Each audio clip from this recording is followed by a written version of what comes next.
Et Philippe. L'été, beaucoup de touristes, on vient de le voir, découvrent notre région et nous aussi, nous allons en profiter pour la voir sous un autre angle. Notre région insolite, ce sera notre rendez-vous quotidien.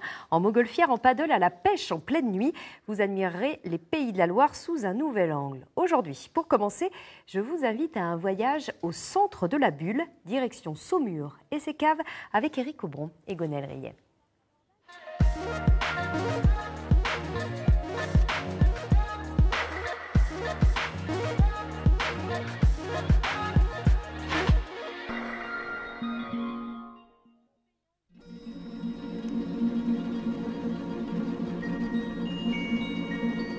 C'est une plongée dans un monde coloré et mystérieux.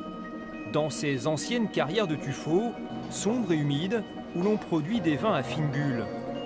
Cela commence pourtant par une visite tout ce qu'il y a de plus classique, où l'on explique aux visiteurs la méthode traditionnelle et l'histoire de la maison bicentenaire à Carman.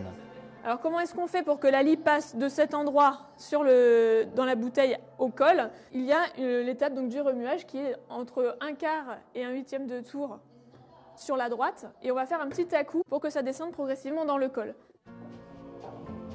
Et puis, au détour d'une galerie, changement de décor.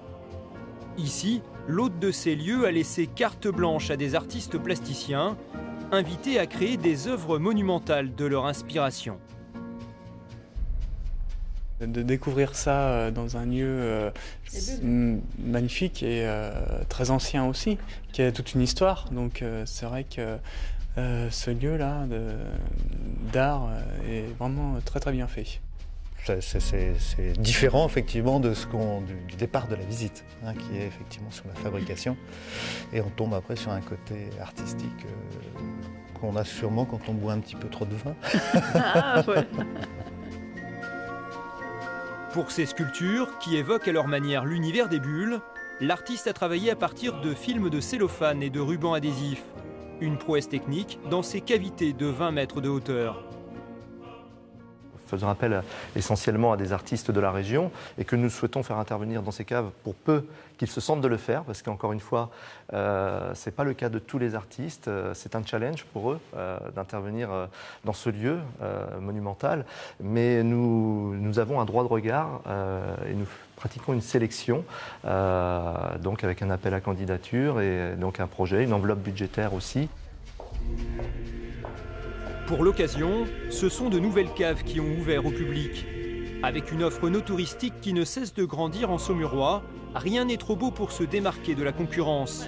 L'an passé, 35 000 visiteurs ont ainsi découvert ce circuit. Nous avons beaucoup de personnes qui visitent les caves avant même de souhaiter déguster le produit, de découvrir un lieu, un endroit